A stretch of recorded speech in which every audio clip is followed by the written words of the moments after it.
What is up, Sooner Nation? I am Casey Mallon, and you are now in a Sooner state of mind. Go ahead and like and subscribe on Apple Podcast and Spotify. While you're out there subscribing, tell a friend. Even better, tell all your friends. Remember, the more Sooner content out there, the less Texas content there is out there. And if you're feeling really lazy, just shout, "Hey, Alexa, play Sooner State of Mind podcast." Football is back, and BetOnline is your number one information source for all your sports wagering info with all the up to the minute stats, news, scores, and matchup breakdowns.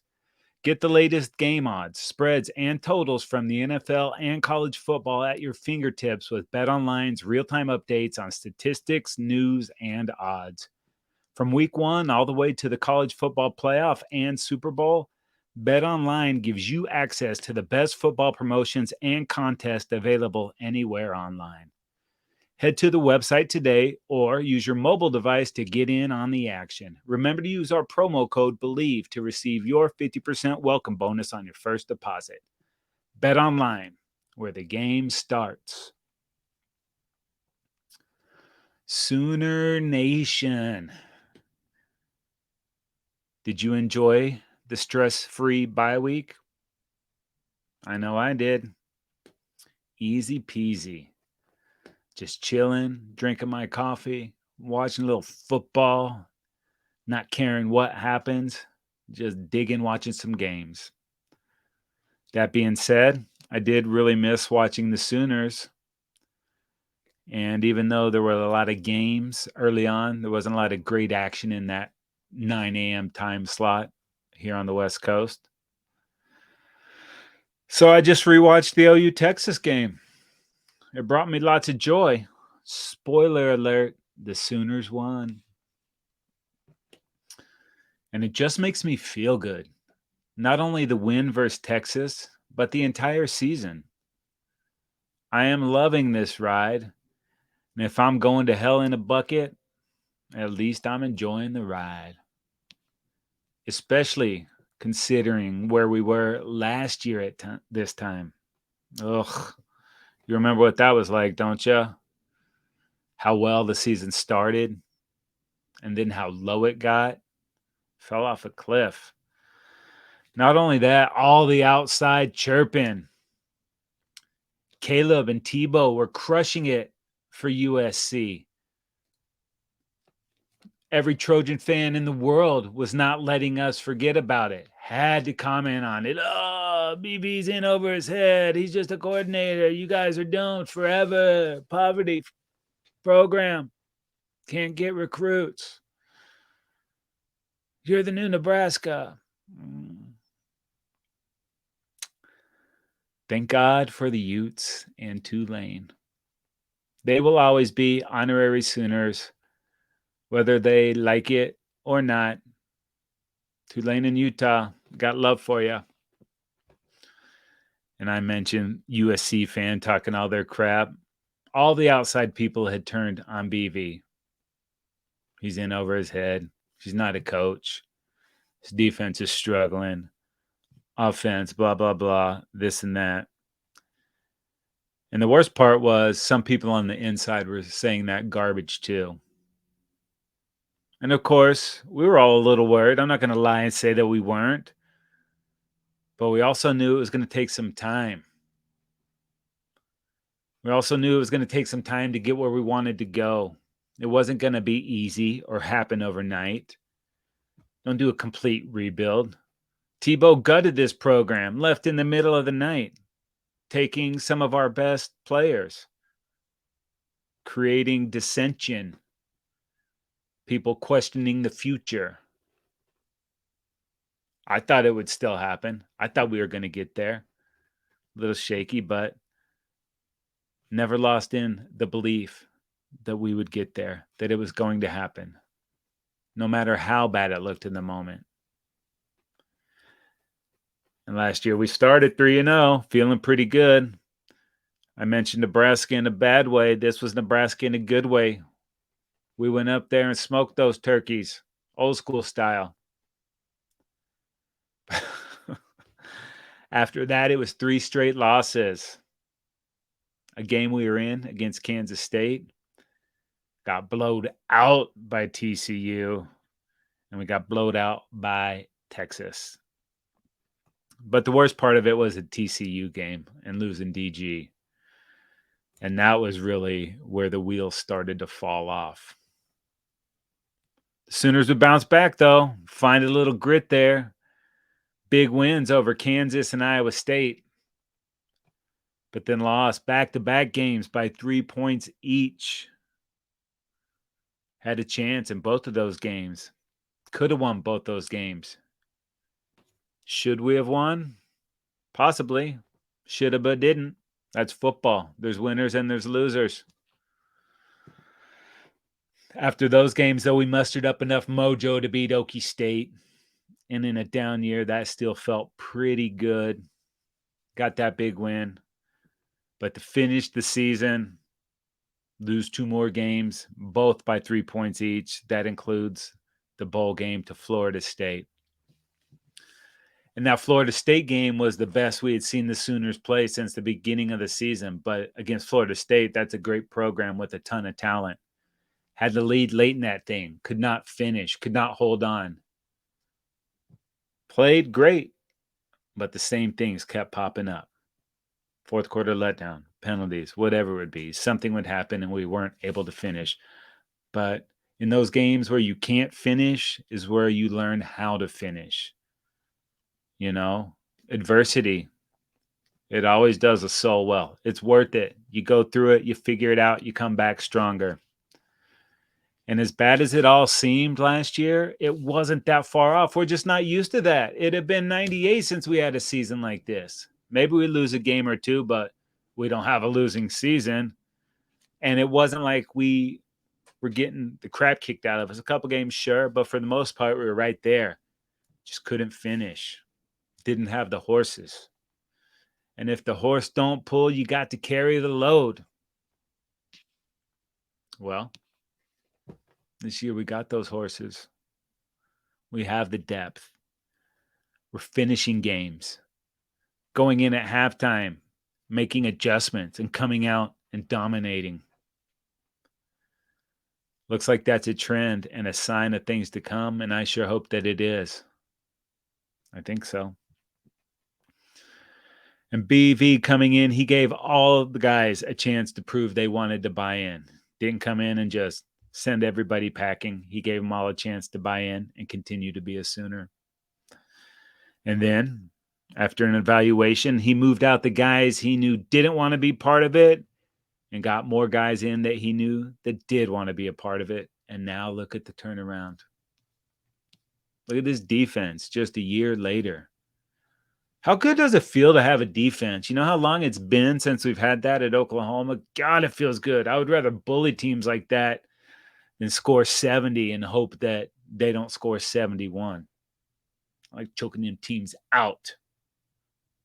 I like sacks. I like TFLs. I like turnovers. I like putting fear in opponents. Now, I know where we all want this to go, and I think we can get there. But no matter where this ride ends this year, I know this program is headed in the right direction. You can see it. I believe it. I believe in it. And I am completely stoked about it. And I think you guys probably feel the same way too. Sure, there's stuff to work on, but we're halfway through this season. We're 6-0. Not only look where we started this season on the outside, look where we started at the beginning of last year and how far we've come. But the journey is not over. The job is not finished, but we can be stoked about where we are right now. Some more good news from the recruiting world. Sooners grab a 2024 commitment from the number 1 international player, coming in at 1.956 meter and 21.429 stones. or in American terms, 6'5", 300-pound offensive tackle from swinging London town. Yeah, baby, yeah. Daniel Akinakumi. Yet another recruit talking not just football, but the relationship with BV and his staff. Talking about how BV helps players as a person and a man, physically and spiritually. He also talked about watching film with Coach Biddenbow, seeing how thorough BB is, knowing that this staff will get him ready for the NFL, and more importantly, get him ready for life. That's a recurring theme with these new recruits. They're buying in, they're seeing that there's merit there, that there's more than just football, that this coaching staff is all in on them as players and their futures, and it's pretty rad to see. Sooners doing things the right way, moving towards a huge 2024, and the future looks very bright, my friends, very bright. Now, just a couple days from now, we're going to take a deeper dive into this week's opponent, the UCF Knights. Next up, bright and early on Saturday, we'll get there. But first, let's go ahead and jump to the NFL right quick and take a look at some former Sooners. Although once a Sooner, always a Sooner. So let's say we'll take a look at some Sooners in the NFL. Fixed it. That being said, unfortunately, it was not a good day to be an OU quarterback in the NFL yesterday. Detroit Lions at the Tampa Bay Bucks. Baker and the Bucks hosting those red hot Lions. But it was those Lions getting the 20-6 win over the Bucks. Bake struggled a bit in this one, 19-37, 206 and an interception. But Tampa could not run the ball, only 46 yards on 16 carries. That put them behind the chains, and on the day, they were just 2 of 12 on third down. While the Bucks looked good in those creamsicles, overall, they did not look good. Strong defense, but they just couldn't get it going. Baker and the Bucks looks to bounce back next week as they host Bijan and the Atlanta Falcons. I'm a big fan of alliteration. You'll hear it throughout our journey. Philadelphia Eagles at the New York Jets. Jalen Hurts and the Eagles took their perfect 5-0 record to Jersey to take on the Jets. Bird Gang versus Gang Green. So much green. Too much green. Too much green for Hurts and the Eagles as they lost to the Jets 20-14. Eagles had a 14-3 lead in the second quarter. That was it.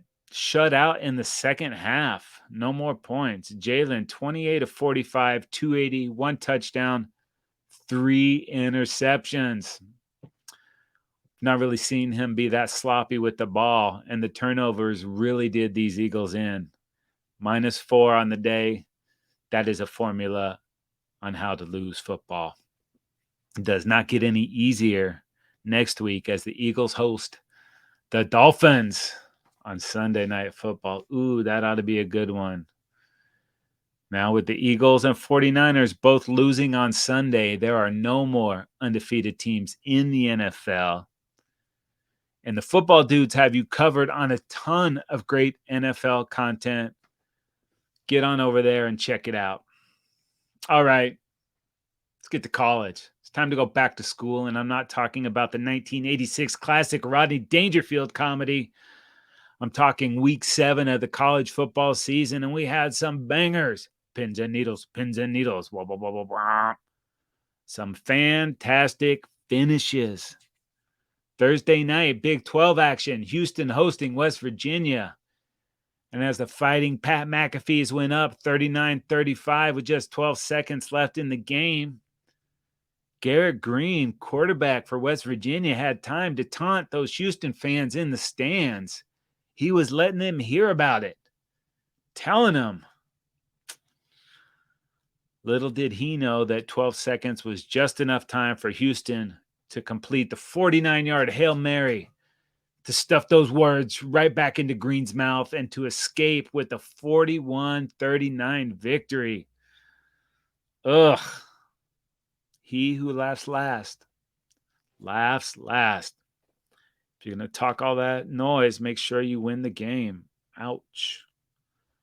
More insanity on Friday night, as Coach Prime and the Buffs found out they were not ready for prime time as Colorado watched a 29-point lead evaporate into a 46-43 double overtime loss to the Stanford Cardinal. Alek Ayomanor on his way to a 13-catch, 294-yard, 3-touchdown night. Yeah, 294 yards. Homeboy went crazy, including the 97-yarder that brought the Cards back to life. A lot of people went to sleep, closed their eyes. Oh, it's on too late. Friday night, 29-0 at halftime. The Buffs got this. But I mentioned that huge touchdown resuscitated the Cards. They outscored the Buffs 36-7 in the second half to complete the comeback, dropping those Buffs to 1-3 in Pac-12 play. Brutality. Ouch. Got to finish. Could any of Saturday's games live up to the mayhem that was Thursday and Friday? Yes. The answer is yes, they could. And after last week's epic OU 34-30 win over Texas, the Pac-12 tells the Big 12, hold my beer, as it was number 8 Oregon at number 7 Washington. And it was the Michael Penix show and the UW Huskies getting the 36-33 win in dramatic fashion. Penix has his Heisman moment. 2 passes for 53 yards, including the 18-yard go-ahead touchdown pass with just 1:38 left in the game, which was just enough time for Bo Nix to lead the Ducks downfield to set up the game-tying 43-yard field goal. No good. Huskies escape with the win to stay a perfect 6-0 on the season. And Michael Penix, what a day. 22-37, 302, 4 touchdowns, 1 interception. The Huskies firmly in the CFP mix, but a brutal schedule down the stretch. It's going to be fun to see how those Cats respond moving forward. Speaking of Pac-12, in a game that Sooner Nation probably enjoyed more than all of the others, was number 10 USC and number 21 Notre Dame. And the Fighting Irish find the kryptonite for Superman as they roll the Trojans 48-20. What? 48-20? Yeah, 48-20. The Notre Dame defense gave Caleb Fitz all day. He was 22-37, just 199 yards and 3 interceptions. Some really poor decisions in that one. And rushing wasn't any better either, as Williams finished with 13 carries for -8 yards. 5 total turnovers for USC. Relentless pressure from that Irish defense. 6 sacks, 11 TFLs on the day. What a great bounce-back win for Notre Dame. However, they're really lamenting that loss to the Lou last week.